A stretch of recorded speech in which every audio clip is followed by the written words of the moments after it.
The following podcast contains strong language and ridiculous cartoon scenarios conjured up by two self-proclaimed comedy wizards. Between you and me, they're more like Saturday morning court jesters fueled by sugary cereal. But either way, the opinions expressed and presented are mere musings, so please humor their well-intentioned hijinks with a laugh and not by taking anything they say seriously. Unless, of course, you want to pay them to say something else. Could always use a new pair of shoes.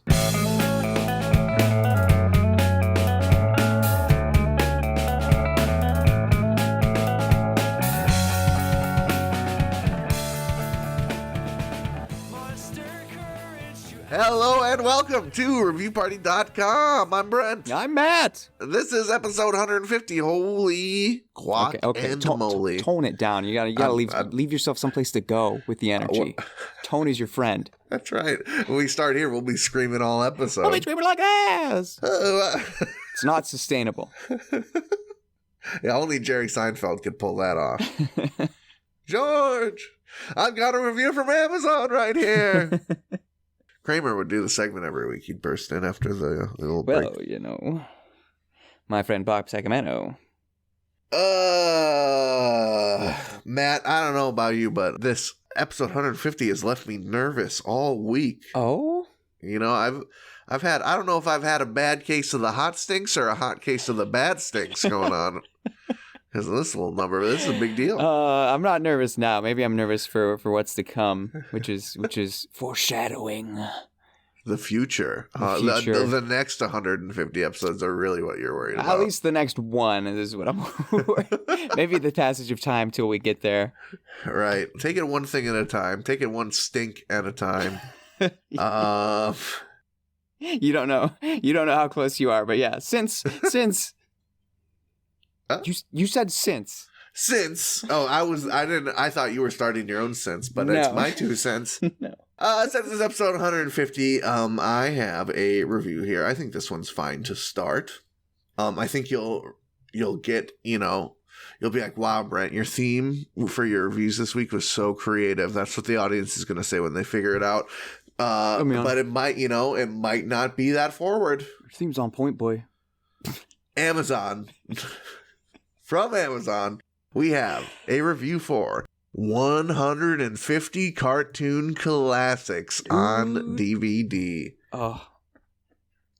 It's, on the cover, we have Popeye. Okay. Casper. Betty Boop. The Stooges 3. Okay. Mr. Peckwood. And Felix the cat. I don't know what sound he makes. He I don't think, does he make any? I'm Felix the cat. It's something like, I'm pretty sure basic. that's it. He struts around. He's more about strutting than talking. Man. But this is definitely one of those DVDs you'd see at Walmart in the bargain bin for $2.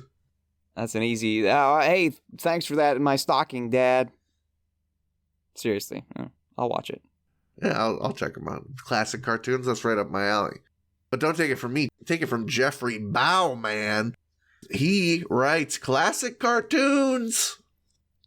They write, I really enjoyed these cartoons. Some of my favorites are the one about the time the French escargots.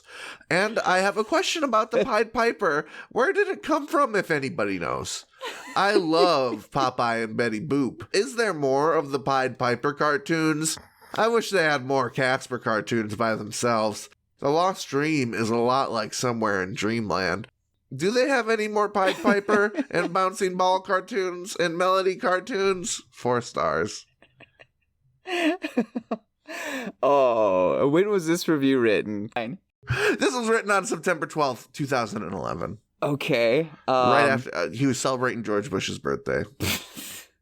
The reason I ask is because as I've, become more versed with Amazon and its history, there used to be comments that you could leave on reviews, and you could have, there were discussion boards on products themselves. So you're thinking these questions were not so intensely I don't rhetorical. know. Yeah, I don't know. I can't say for sure. But hey, that's what the internet has left us with. Just this man shouting into the void. Is there more Casper? Can I get some more Casper? The desperation, the like triple mention of the Pied Piper. Seriously, though, if I'm going to be real right now, is there any more Pied Piper I will kill and or maim for it? He wants like a Pied Piper Adventure of the Week show. Don't mess with me on this because I identify with that Piper. That's one guy you don't want to identify with. You don't want to be pied? You don't want to be Pied Piping for anybody unless they are adults. But I guess abducting adults isn't that good either. Maybe I'm spoiling it here because I still need to do it for a segment. But at the wedding of Eric, fan and friend and patron of comedy, and his now wife Jen, they had one of their friends literally act as a Pied Piper to let everyone know it was time to go in to eat. He had full Piper regalia and a flute. Matt, you were abducted, and you sound very comfortable with it. I'm not going to spoil too much, but yeah, I had a good time being just one of the many rats following that Piper. Was it snakes? He had snakes. Maybe pea pipes for whatever's in season. So what I'm really shocked about here is he saw the Pied Piper story and he thought, oh, there's more adventures going on with this guy. This guy's into some stuff, yeah. That sort of one-shot story where all the threads are tied at the end. He thought, well, what's Pied Piper doing tomorrow? What's that man doing this weekend? That guy seems kind of crazy. I bet he gets up to some crazy stuff on the weekends. Yeah, sometimes he's at work, sometimes he's not. Sometimes he's doing stuff just for him. How much does he have to practice the Pied Pipe? Is the pipe pied or is he pied? Is it pronounced Piede? I have so many questions. So you're not so different from the reviewer. Many questions. Yeah. I guess his questions have now become mine. He's locked me in. That's the power of a review. Do you have one? I do. Actually, I got a coin purse full of reviews here. This takes us back almost to episode 8, I want to say. The lubricated man. Oh, yeah, I remember that name sticks with me. I must like that episode. Because I had this review of these CMR Chamarippa height increasing basketball shoe, black high top sports shoes that make you taller 9.5 centimeters / 3.74 inches. This was brought back into my memory because I saw some article or something or a TikTok, I don't know, about Robert Downey Jr. wearing them. That's unverified, but I was like, oh yeah. Because way back then, I had 2 reviews that I loved for this product, and I only used one, and I burned the other one, and I thought, no, I remember really liking them. But before we get to the one I really like, we can revisit that first one, which was, it's on Chamarippa's website, left by Xander H. Interesting thing, though, there's a Xander H. It's the exact same review left in May of 2020 and then again in December 2022. I don't know what's going on there, if they're recycling reviews over at the Chamarippa headquarters. But here's Xander's review. He titles it Fantastic Sports Shoes So Far and writes, still wearing them. The only problem was I spilled some lubricant on my height-increasing basketball shoes, and they stained. I was rubbing the lubricant on to get it moist, but some spilled off while rubbing it in and landed with a stain on my left shoe. After I had recovered, I noticed the stain and tried to wash it out, but alas, no success. But simply fantastic otherwise, 3 stars. Now, did we... in podcast years, that many episodes is a long time ago. It's a long time ago. Right. So I don't remember how exactly you riffed on that, but I'm guessing either we made fun of him for staining his shoes like a nerd, or we thought about how awesome it would be to have, lubricated shoes. Friction-free shoes. I don't think we thought the lubricant was going on the shoes. Oh, you're like, what's going on with that lube, That's dude? where the stain came. Yes. Because he says, after I had recovered, I noticed the stain. Anyway. That's right. We were thinking about the logistics of masturbating with shoes on. It's like, dang, I look so tall and hot right now. So I was able to find the one that I snipped and cut back then. This is the unfeatured Chamaripa shoe review from Deacon. The review is titled, Impress Girls by Your Extra Height. Deacon writes, I'm a 162 centimeter tall guy and was of course not satisfied with my height. I am the kind of person you would say, yeah, he looks good. But because of my height, I found it very hard to get me a girlfriend. Every time I get turned down by a girl, the first thing that comes through my mind is, it's because you are too short for her. Since I started using Chamaripa shoes, I feel more confident. I feel relaxed and don't get turned off again like I am nothing. Even if a girl says no, I don't have the kind of self-blame anymore. Most importantly, I notice I begin to walk straighter than I used to do. I would recommend Chamaripa shoe to anyone because it really meets up to expectations. 5 stars. All these things that are going positive in this guy's life after he puts those shoes on, I have a feeling it's all mental, my guy. It was all in your head the whole time. All in his head. He's more confident. He walks straighter. What, do you fucking zigzag around without these shoes on, bro? Oh, yeah. Yeah. I thank you for that. That makes it a bit more wholesome. Even if it's slightly, I don't know, it's more real. There's a little wrinkle of sadness to it, but hey, yeah, don't care what people think about you so much. Yeah, that is very sad. You know, I'm sure it's tough because there's been a lot of ladies that were nice to him in his whole life. Didn't even notice. Yeah, he didn't take it seriously because he thought, hey, I'm too short. I'm short. I'm just a little guy. I'm here to tell you. Doesn't matter if as long as you get along with him. But it's about that. It's not about the big dick. It's about the big dick energy. That's my right. Short kings. Say, hey, that girl makes me feel 5'10". I've seen short kings walking around out there like they've got a double corn dog down there in their pants, and that's all you got to do.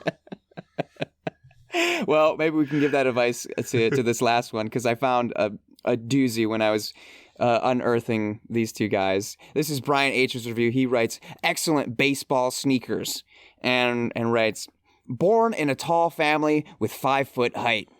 I wanted to play baseball, but I could not increase my height after high school due to lack of proper nutrition and academic stress. My elder brother is 6 foot, and I look like a grounded man in front of his tall physical appearance. I was desperate to grow taller and came across online Chamaripa store and purchased some good elevator shoes. However, this is my most preferred pair of height-increasing baseball shoes. I love the black and white style of this baseball pair of shoes. 5 stars. This guy, you know, it's one thing to go out in the world and get socialized into thinking being short is bad. But when it's from your own family. Yeah. That's a different level of like, What is the malnutrition and economic stress? How stressed are you, my guy? Let that be a lesson to all of us, I guess. Don't be stressed in your growing years. You try too hard in school, you'll just be short. You have to buy stupid shoes. He needs some milk. Yeah, I don't. Maybe it's just that, like. Well, no, I'm definitely vain. Let's not joke. I've got some vanity to me, but maybe I'm just the cute one. Maybe that's what it is. But I've got 2 brothers, and I've never like thought like, ooh, I want to look like him or him. Like sibling, I guess with sisters that could be a thing. Sibling rivalry. Maybe I think all the boys talk to Marsha, that old. Right. I think it is a thing with sisters where, like, there will be a, quote, pretty one, a smart one. But I don't think that's the sister's fault. I think that's... No. people projecting that onto them, and then before you know it, you're saying it. Yeah. But yeah, as a boy with just a sister, I don't know. I do not covet her possessions, whether they be physical attributes or otherwise. That's good. Very good of you. Yeah, I hope that's normal. Yeah. I like my sister. I think she has good attributes. I don't particularly want to harvest any of them for myself. Your eyes shall be mine. After I take your eyes, I will take your ability to be patient with children, and then I will be the ultimate sibling. You will have nothing left. That's a good thing to take. Yeah, that's a nice attribute. Desirable trait. Right. Yeah, she has that, and yet, I have no jealous desire to put on some shoes and take that from her. But I guess that's life, We all got our own battles to fight, our own shoes to wear. Mm-hmm. If I walked a mile in his tall shoes, I bet my feet would hurt and I wouldn't want to wear them anymore. Do you want to... Yeah, let's do this pair of reviews we got here. I was thinking about saving them for a finale, but I think they're just fine right here. If you've listened to the show before, I'm sure some Pokemon talk has trickled its way in, a big part of our childhood, anyone's childhood of our generation. Okay. Even if you didn't play the Pocket Monsters, there was boys and girls on the playground throwing their Pocket Monsters around. Hey, put that monster back in your pocket. Get out of here. So what I have here is 2 reviews from IMDb of Pokemon, the first movie, Mewtwo Strikes Back. Of course, in this era of Pokemon, there's only 150 Pokemon, 151 if you were one of the actually kids, but all the same. If you're gonna catch them all, you got to get 150.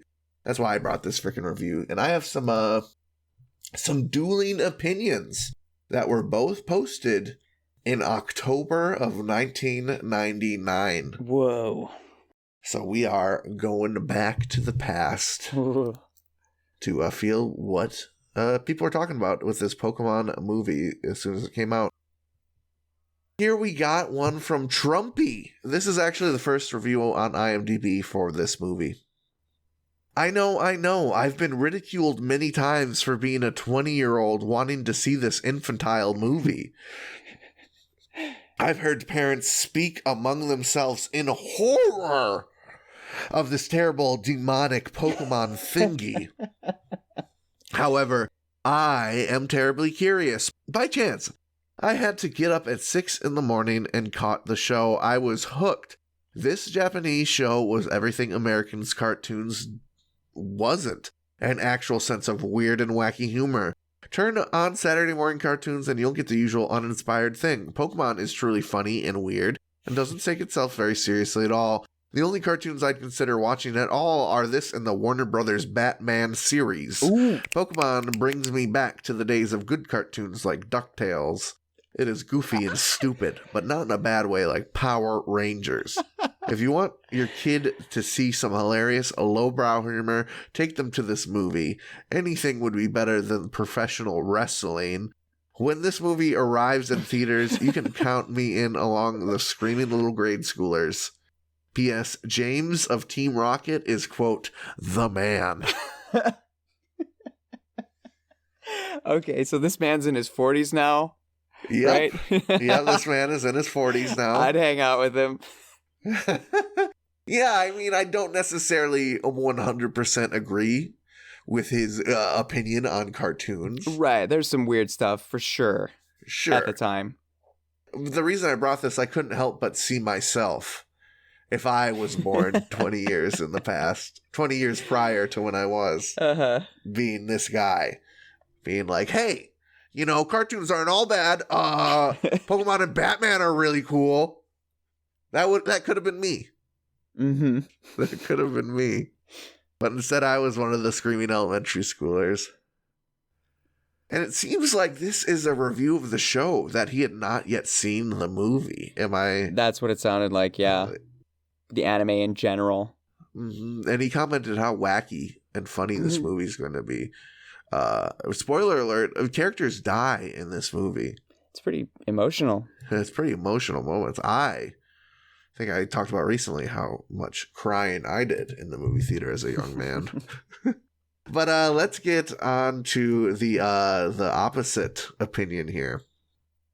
Film Critic 3. That's right. This is the third film critic ever, so pay your respects.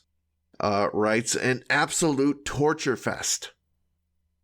They write, parents, when you take your kids to see the film, be warned, they may enjoy it. But for you, it might be a real torture fest. I saw an advanced screening of the film, and it was pure torture. It starts off with a cartoon short called Pikachu's Vacation, although I wouldn't call it short because it ran 22 minutes. Oh my goodness. Then the movie came on, which was actually ran about 76 minutes.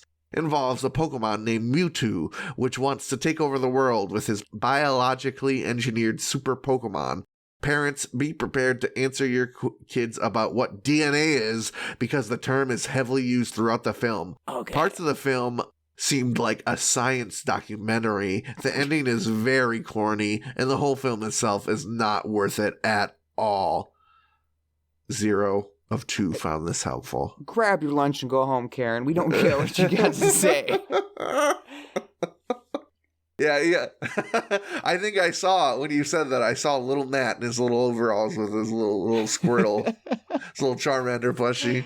Come on, we don't care what you think about our movie. Yeah. I loved it. That's fucking good. God.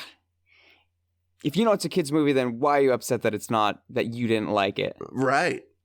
If it's not for you, then why are you mad? Why are you telling other parents, hey, this fun thing you're going to do for your kid will be suffering? How about you go in with a good attitude? Yeah, maybe it won't be so bad. Your kids might like it. Excuse me, that's why I'm taking them, yeah.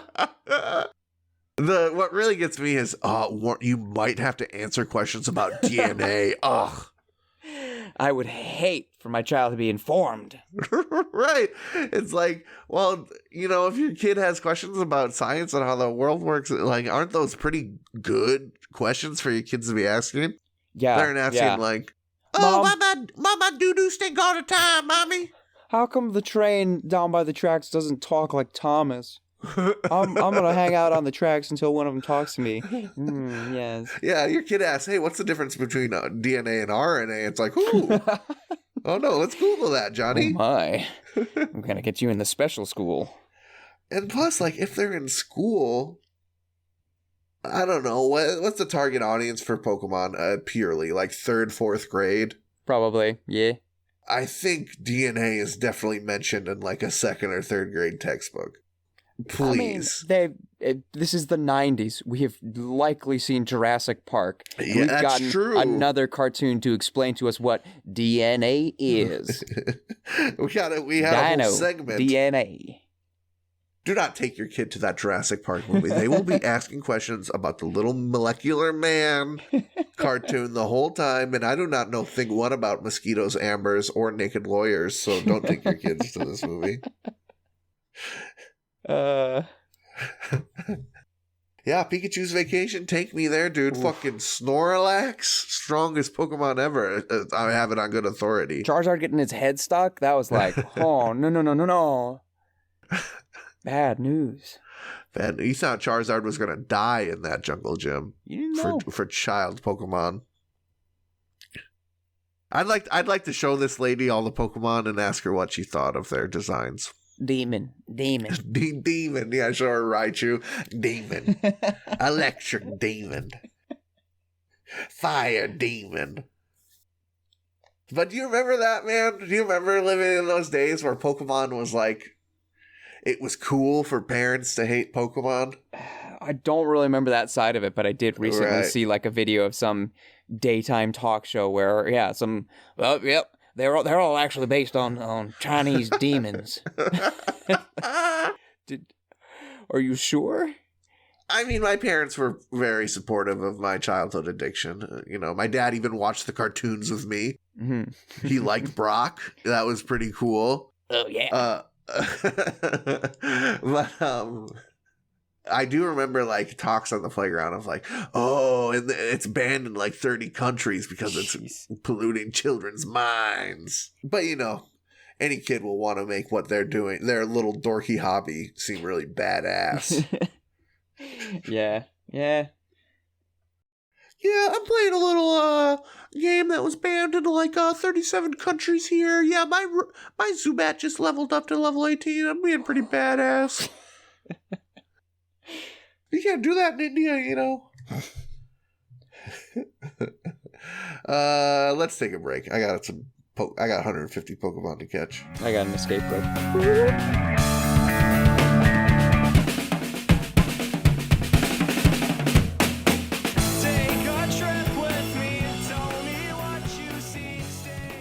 Hey everybody, thank you for listening to our lovely little podcast.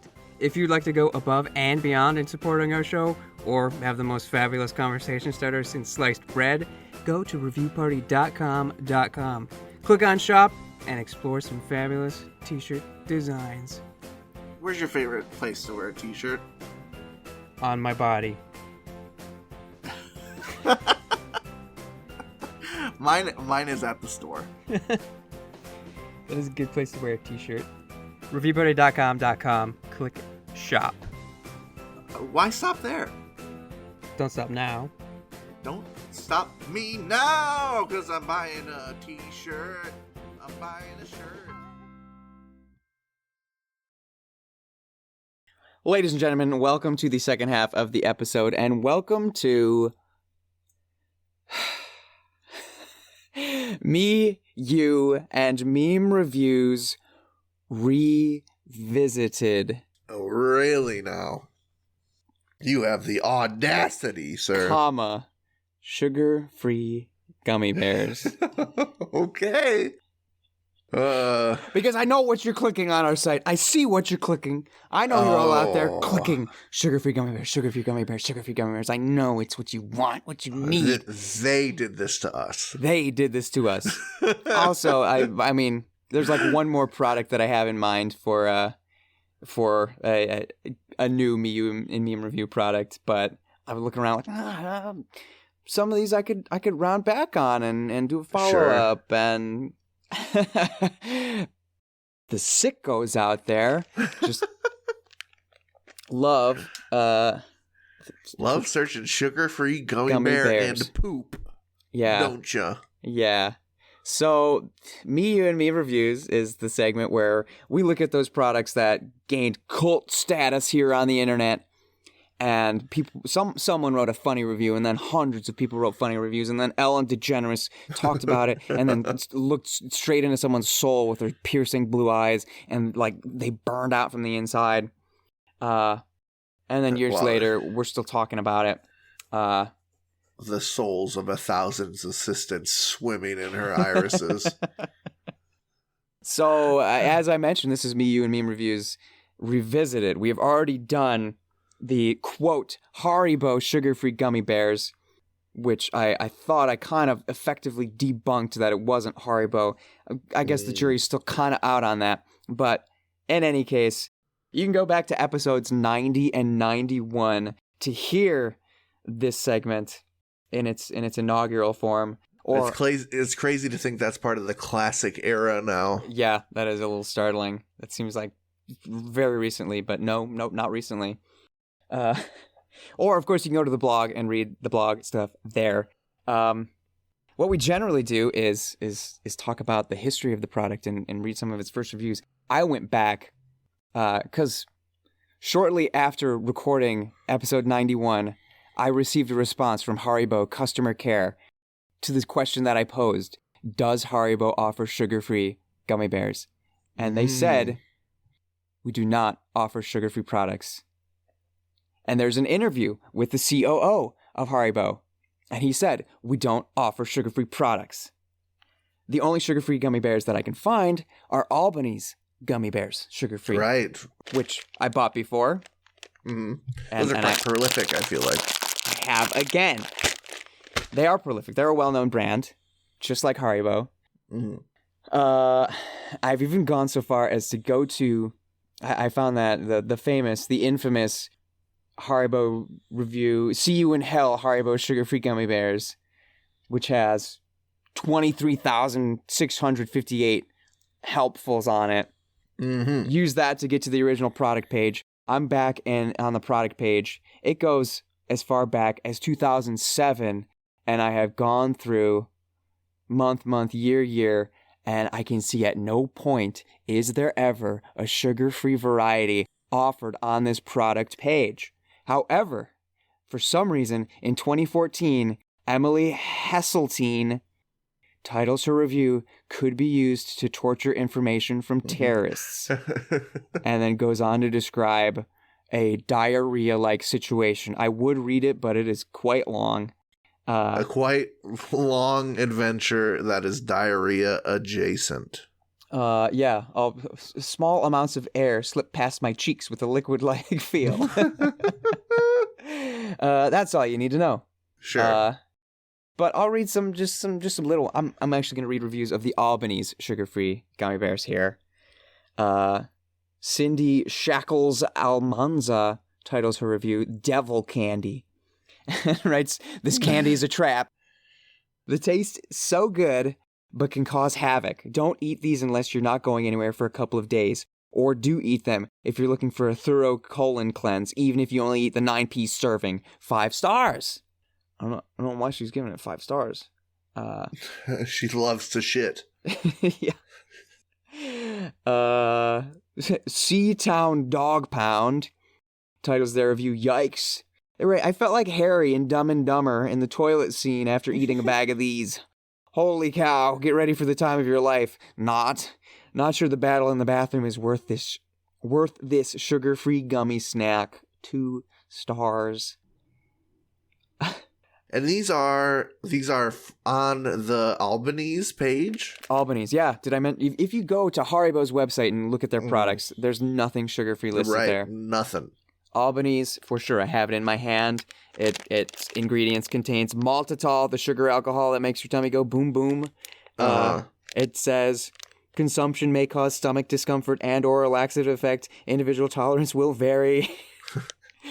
So what I can tell from these sugar-free, because spoiler alert, last time, if I remember correctly, there was not much greasening. There's not much greasening. There was a little bit of like bubble, toot toot. Sure. A little bit of that. A little bit of that. I'm gonna watch TV on my side right now. But nothing explosive. But yeah, no like beads of sweat on my forehead, and rushing to drop the trowel. So I wonder if this is just like, you know how everyone has a very different tolerance to electrical current and how much you feel it. Sure. And, you know, we think of different people having different tolerances to hot and cold. Uh-huh. Maybe you were just born with a maltitol tolerance. You sort of D&D character creation-esque. You roll that die, that 20-sided, and whatever comes up on the maltitol. Got that tall maltitol tolerance. Right. That dude who wrote the original review, you know, he rolled a 1 on the old maltitol tolerance. You, it sounds like, you know, you probably rolled a modest 14 at least. Yeah, you're safe. I would have to go back to the blog to actually figure out what I did. I remember I started with 3, and then I waited 12 hours, and then I had 6, and I waited 12 hours, and then I had 12, and I waited 12 hours. And like, there's not much, but I can't double it up again, so I'm just gonna eat the rest. And I think that was like 15. And yeah, there was nothing. I honestly don't know if I can eat this entire thing, just because that's a lot of gummy bears, and that's not a part of my regular diet. Did you get one of those like family pack size ones? It seems all they sell is this 3.5 ounce, 99 gram package. 3.5 ounces of gummy bears. You would definitely get the shits, but that's just because you ate 3.5 ounces. That's what I'm thinking. Candy. You're putting all that gelatin in you, lubing things up. I don't know. Yeah, you gotta find some like reasonable snacking size. You got to see what like the movie theater candy box serving is or something. Yeah. So I'm gonna do it again. See what happens. All right. But I found lots of other reviews, but here's one that I found on Walmart.com for the Albanese. Kiana writes, "I don't like gummies bears. It's for kids. 1 star."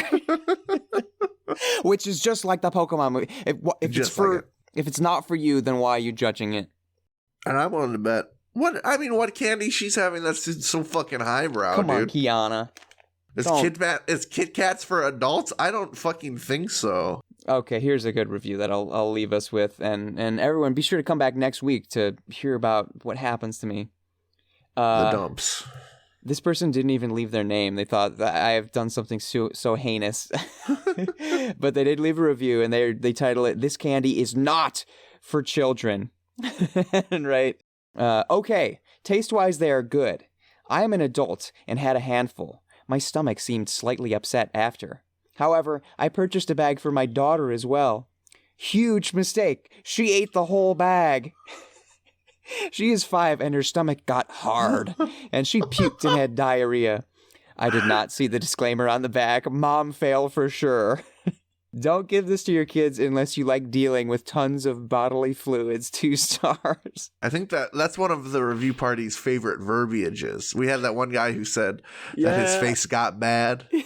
Her stomach got hard. And her face got bad. Just like, I don't know what sort of style that is, but I do like that. Well, yeah, it's very noun, verb, predicate. Like it's very there's a certain rhythm to that sort of statement. It's meaty, it's grunty, it's There's something and it got something. There's something that ain't supposed to be something, but it got something. Yeah, the way he describes it, he sort of put his daughter through a gamma ray superhero-esque terrifying event. Yeah. Her genetics are forever changed. Okay, I lied. This will be the last one. Lauren Swims titles her review "Yucky" and writes, "Yucky! I don't like these. They taste more like a scent than a flavor. I mean, I ate them all because I'm a piglet, but I didn't enjoy it. 1 star. That's how I would describe LaCroix, but not because I actually know what that means, just being ironic, you know what I mean? Yeah. But hey, at least she didn't have the dumpsies. Yeah, well, I hope you don't get the dumpsies either, honestly. Same. Thank you for throwing your stomach to the Albanese wolves. The internet, they want it. I can hear them. So, is our hypothesis on this that the Haribo's gummy bear diarrhea incident was definitely probably Albanese and mislabeled? It has to be. I don't know what else. Okay, I didn't go entry by entry in the Wayback Machine, in the Internet Archive, to see if there ever was on one specific date offered a 5-pound bag of sugar-free, but in every date that I checked, the only 5-pound bag was the original 5-pound bag. The ingredients listed sugar.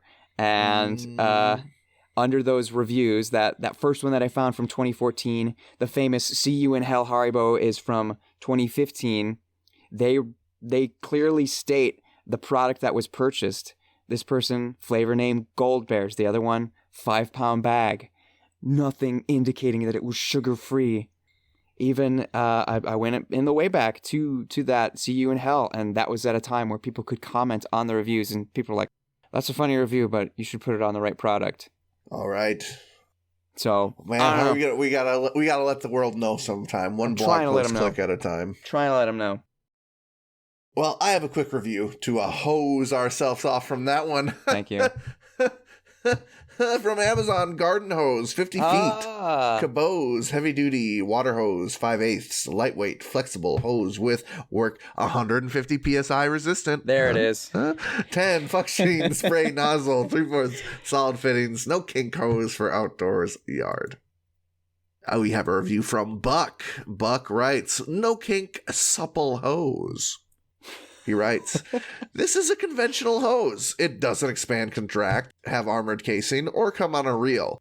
It does unroll easily and lay smoothly with the, quote, memory of being coiled. Or without the, quote, memory of being coiled, which can be so frustrating when actually getting a hose out to use. It is a very flexible and easy to roll back up, but its main virtue, it does not kink. I tied a knot in it for this photo just to make that point. If it continues to behave like it does out of the box, this is a very good hose. And if you are looking for an urban camouflage color to blend in with the swimming pool, this is the only hose for you. 5 stars. Urban camouflage. Is it a light blue hose? It's a light blue hose with a yellow stripe. Okay. Hey, cool. This man is obsessed with hoses. This man knows. The hose knows, brother. The hose knows. And just to describe that picture he mentioned, it did not kink when he knotted it, and more tied like a pretzel. Yeah, that's what I was thinking. You can't even manipulate it that way.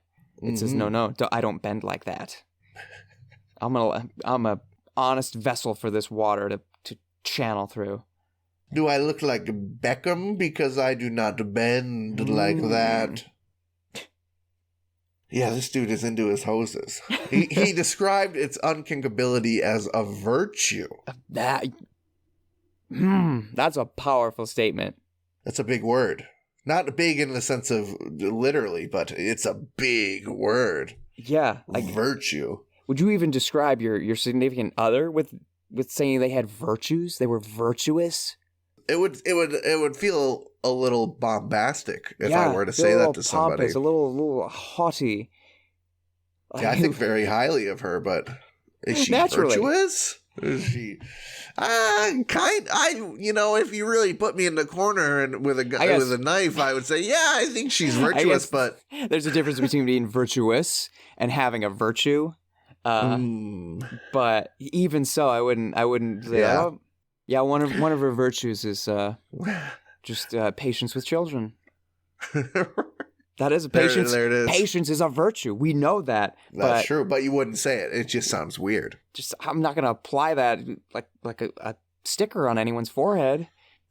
The main virtue of this hose is you can wear it like an armor against thine enemies.